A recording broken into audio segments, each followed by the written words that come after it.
मला तर वाटतं हे परशू ठरवूनच करतोय. मला इथून सुरक्षित बाहेर पडता येईल ती जबाबदारी माझी आहे. माझ्याकडे तुझ्यासाठी द्यायला काहीही नाही, आशीर्वाद सुद्धा. तुम्ही या घरात आलात तेव्हा तुमची पण अवस्था माझ्यासारखीच होती. सावकाश हं?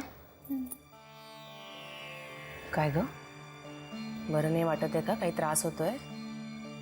त्रास म्हणजे मळमळतंय. मळमळतच आहे ना फक्त, आणखी काही नाही ना होत आहे? नाही, बाकी काही नाही, पण अचानकच व्हायला लागलं. मी आणि गण्या बोलत होतो आणि अचानक. आय नो, सुरुवातीला असंच होतं, मलाही असंच व्हायचं. तू एक काम कर,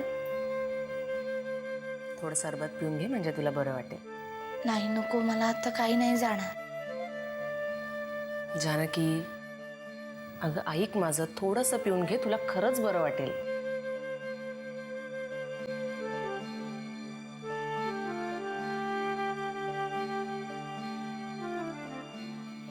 कसं वाटतंय ताई?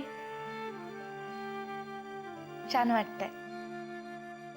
अमृता, आता आपला गण्या मोठा झालाय, त्यामुळे त्याला आता सगळं सांगायला काही हरकत नाही, हो ना? ताई तू आता माझी मस्करी करणार आहेस का? अरे नाही रे, ती कशाला चिडवेल?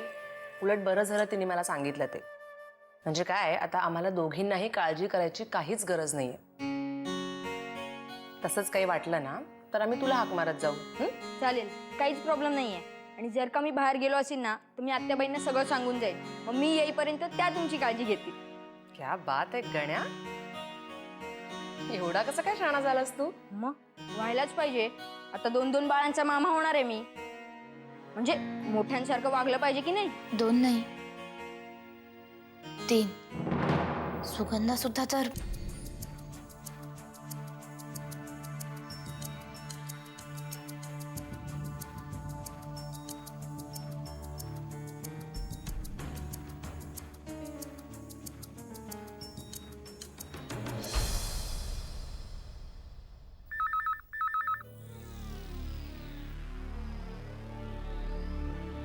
हॅलो, हा हॅलो. हा बोला. बाजाजीराव बोडके, काय म्हणताय? काय मग किल्लेदारीन बाई, काय आहे का ओळख आहे का? काही विसरलात आपल्या काकाला? तर अरे बोडक्या, तुला कसं विसरीन मी? कन्यादान केलंच ना माझं. हा हा, बरं काय गृहप्रवेश वगैरे काय झाला का नाही? नाही म्हणजे माप ओलांडलं का नाही? आणीबाणीच्या काळात घरात आलेली सून आहे मी. होईल हळूहळू व्यवस्थित सगळं. हा, हो दे व्यवस्थित हो दे. पण सगळं व्यवस्थित झाल्यावर या गरीब काकाला विसरू नका म्हणजे झालं. हा? आमचं बी जरा भलं करा. नाही रे बाबा, सगळं व्यवस्थित झाल्यावर तुझा मोबदला तुला मिळेल. हा, बरं ऐक, तू आता आहेस तिथेच राहा. तुला गावाला बिवाला जायचं भानगडीत पडू नको. म्हणजे तू काय मला अज्ञातवासात पाठवतेस की काय? तसं समज पाहिजे तर, पण आहेस तिथेच राहा. बर ठीक आहे. बरं आमचे जावई बापू काय म्हणतायत? नाही म्हणजे आमच्या आठवण बिठवण काय काढतात की नाही? अरे लई आठवण येते तुझी, सारखा दुसरा लावलाय बघ तुझ्या नावात. येऊ का फोन आता? काम आहेत मला.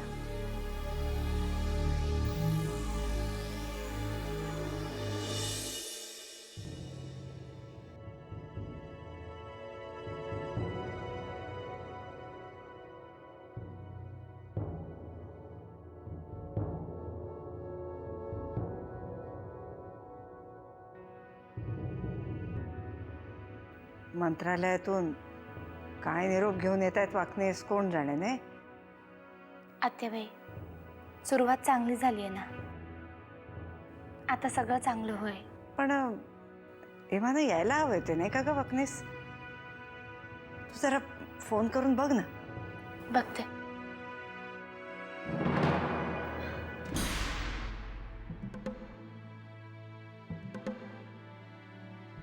मी आता तुम्हालाच फोन करायला चालले होते. काय म्हणाले मंत्री साहेब? कधी येत आहेत हे? वाकणेस, काय विचारते ती? काय झालं नरसिंहाच्या सुटकेचं? आत्याबाई, आपल्या पदरी पुन्हा निराशा आली आहे.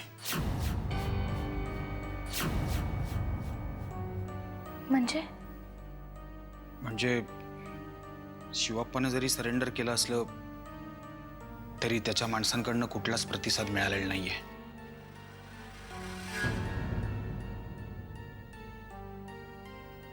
आणि त्यांच्याशी संपर्क साधायचा आपल्याकडे कुठलाच मार्ग पण नाहीये. अरे मग आता करणार आहेत काय मुख्यमंत्री? काहीतरी तर करणार असतीलच ना. काय बोलले का तुमच्याशी? ते काय बोलणार? त्यांच्याकडचं उत्तर आल्याशिवाय दुसरा काहीच मार्ग नाही असं म्हणतायत. म्हणजे एवढं सगळं करूनही आपण अजून आहोत तिकडेच आहोत. अगदी असंच नाही, पण चिंता अजून कमी नाही झाली हे नक्की.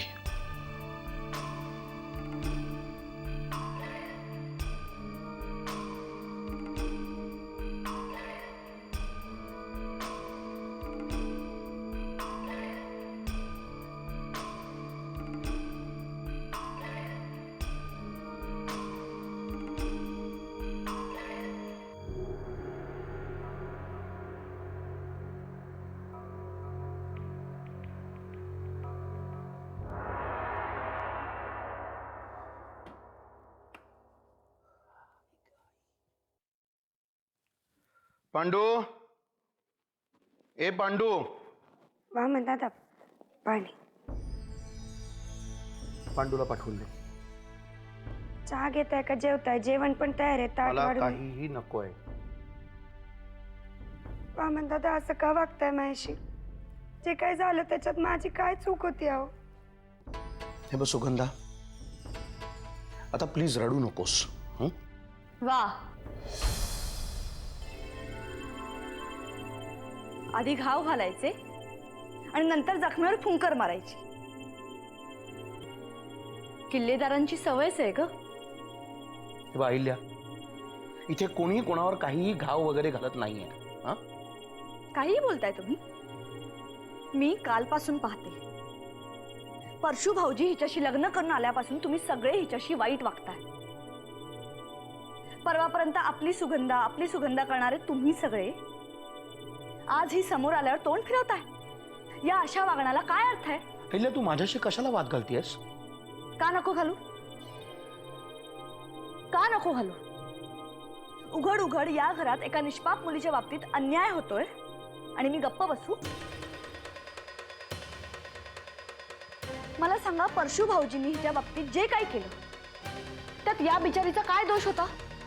जाऊ दे ना ताई, माझी कुणाबद्दलच काही तक्रार नाही. वा म्हणतात माझं खरंच काही चुकलं असेल तर मला माफ कर. पाहिलं,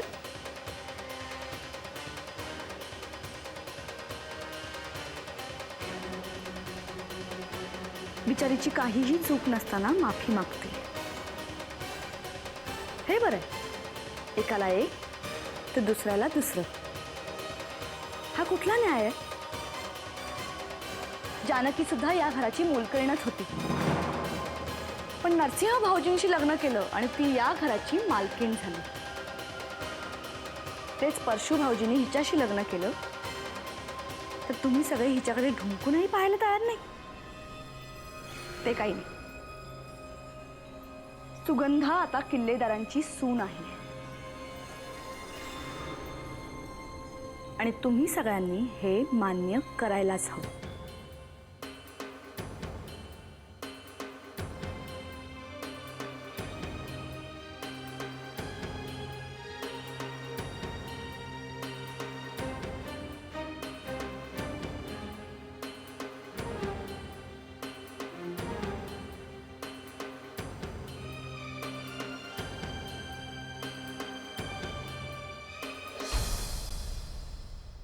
अशा बऱ्याच गोष्टी घडल्या आणि म्हणून मग ठरवलं, राजकारणापेक्षा समाजकारणावरच भर द्यायचा. राजीनामा दिला, बंडखोर झालो आणि महाराष्ट्रभर फिरू लागलो. तसा महाराष्ट्रातल्या बऱ्याच भागांवर माझा होल्ड होताच, पण माझं लक्ष इथे गेलं, गडचिरोलीत.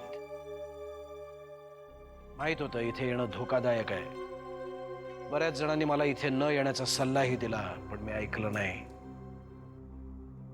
मला सारखं वाटायचं जिथे विकासाची सगळ्यात जास्त गरज आहे त्याच भागाकडे दुर्लक्ष का होत आहे? केवळ भीतीमुळे? म्हटलं आपणच नवीन चॅप्टर सुरू करावा.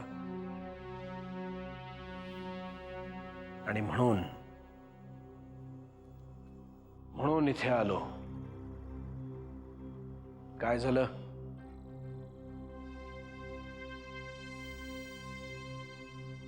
पण नंदिनी, खरं सांगू, जर इथे आल्यावर तुम्ही मला पकडलं नसतं, तू मला भेटली नसतीस, तर या भागातली खरी परिस्थिती इतक्या खोलवर जाऊन मला कधीच कळली नसती. म्हणून खरं तर मनातून मी तुमचे आभारच मानतो. आबा,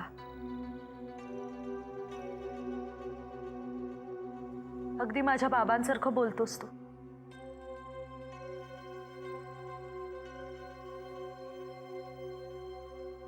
ते जेव्हा शाळेत शिकवायचे ना,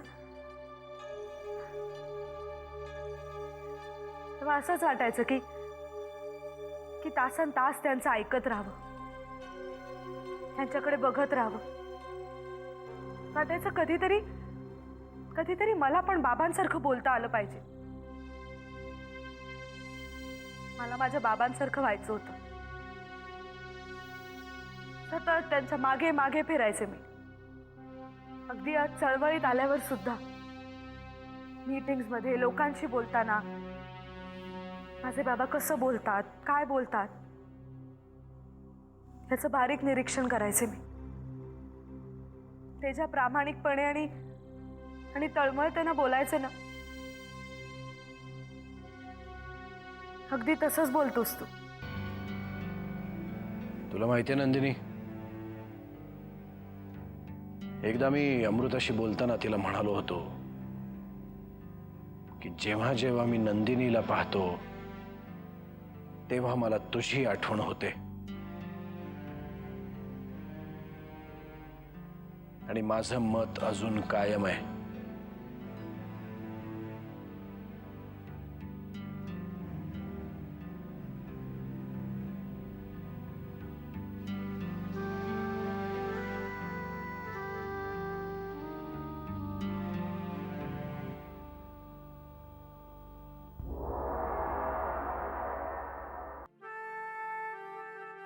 परमेश्वर अजून किती परीक्षा पाहणार आहे तेच कळत नाही. चांगलं जुळवत इथपर्यंत आणलं होतं. आता कुठे दैव आड येत आहे तेच कळत नाही. आत्याजी, अगं मला वाटतं हे सरेंडर वगैरे खूप मोठी प्रोसिजर असेल. फॉर्मॅलिटीज व्हायला जरासा वेळ लागेल. आपण सगळ्यांनीच जरा धीराने घ्यायला हवं. फार अवघड आहे ही परीक्षा. नको रे देवा, आता अंत पाहू. आपल्याकडून काही करायचं राहून जात आहे का? मी कुठे कमी पडते का? मी अगोदर पुन्हा एकदा सगळ्यांना जाऊन भेटून येते. मग जानकी, अगं तू खरंच कुठे कमी पडत नाहीयेस. कमी पडतंय आपलं नशीब. परमेश्वराच्या मनात असल्याशिवाय काही होणार नाही. अगं पण मग आपण काय करायचं सगळ्यांनी? असाच एकमेकांना खोटा दिलासा देत राहायचंय? खरं तर आतून आपण सगळेच खचलोय, पण तरीही प्रत्येक जण प्रत्येकाला दिलासा देण्याचा प्रयत्न करतंय. नाही अमृता, प्रयत्न सोडून चालणार नाही. मी एक काम करते, मी उद्या पुन्हा जाऊन मुख्यमंत्र्यांना भेटते. अगं त्याने काय होणार? वाकनीसांना सांगितलं तेच उत्तर ते तुला देणार. मग शिवप्पांना जाऊन भेटते, त्यांना विचारते की तुमची लोक अजून काहीच कशी करत नाहीयेत म्हणून. जानकी, अगं तो इकडे तुरुंगात आहे आणि ती माणसं तिकडे जंगलात. इकडे बसून त्याला काय कळणार आहे तिकडे काय चाललंय ते? पण मग काय करू? मेजर विक्रमांना जाऊन भेटू का? त्यांचे जवान जंगलामध्ये घुसून यांना शोधून तरी काढतील. काहीतरी केलं पाहिजे ना अमृता. काय करू? कसं शोधून काढू यांना? कुठे शोधू यांना? काय करू? कशी शोधू यांना?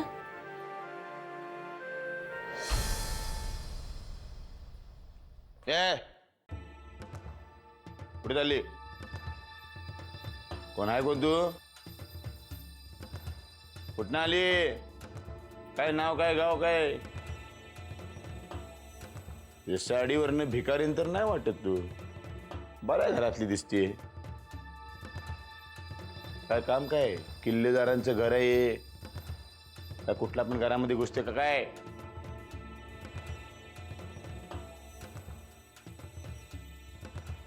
कुठंतरी पाहिल्यासारखा वाटतोय चेहरा. कुठं बरं पाहिला?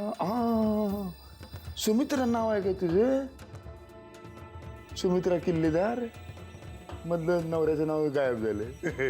तरी दुसरी बायको केली. कशी तुझी अवस्था करून टाकली की नाही? हे बघा, मला जाऊ द्या. अशी कशी जाऊ देन? तुला सांगितलं होतं की नाही मी, परशुरामला जे वाटतं तेच करतोय त्यो. सांगत होतो काडी मुडगी आहे, काय पैकी हवे असतील तरी घे, गावाला जाऊन राहा, सुखानं राहिली असतीस. आता तुझी इथं अवस्था कशी होणार माहितीये? ना घर का ना घाट का. माझी दुसरी बायको तुला सांगतो लय चिकण्यावर का मज्जा. ती पोरगी आहे का तुझी? ती काय आहे ना बाळ नव तुला कोणतरी आहे का? आहे वाटतं. ती काय दुधाची बाटली. सांगत होतो मी काडी मुडगी, ऐकलं नाही माझं तू. आता या घरामध्ये आडगळ बनून राहणार तू. आडगळ. थोड्या दिवसांनी तुला टाकतील अशी उचलून माळ्यावर. बरं चल, जातो मी आता. आपल्याला वेळ नाही. माझी बायको तिकडे वाट बघत असेल. लई प्रेम करते माहिती का माझ्यावर. हे काय कोण असतो? चोरलं बिरलं नाही ना? काय पोटा पाण्याला हवं असेल तर सांग बरं का मला. हां, माझ्या बायकोला सांगेन मी तुला द्यायला. Bye bye.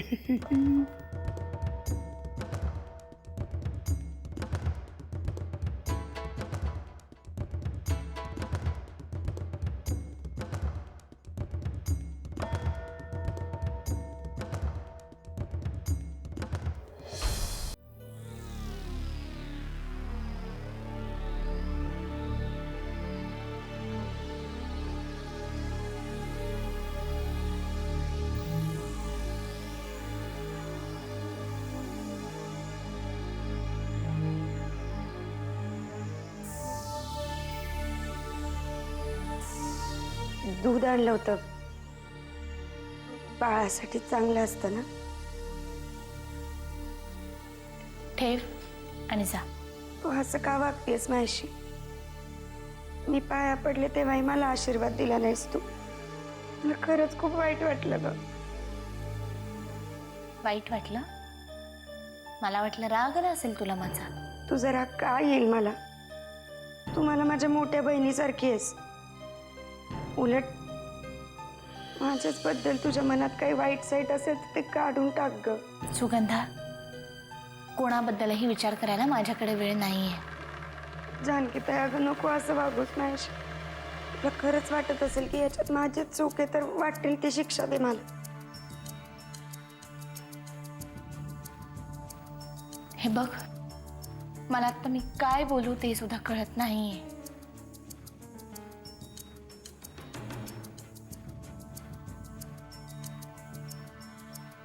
तू पण नाही नीट बोलणार आहेस का माझ्याशी? मी याआधी तरी तुझ्याबरोबर कधी नीट बोललोय? आणि जा, आत्याबाई बोलवतायत तुला.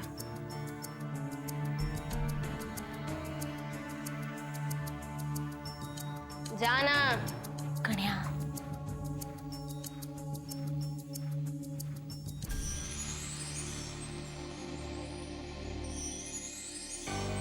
ताई तुला सांगितलं होतं ही सुगंधा फालतू आहे म्हणून. कन्या नीट बोल. ताई याआधी पण तू मला हेच सांगितलं होतंस. काय झालं? ताई तुम्हाला मारलंस तरी चालेल, पण मी तुला कायम हेच सांगणार की ती फालतू आहे म्हणून.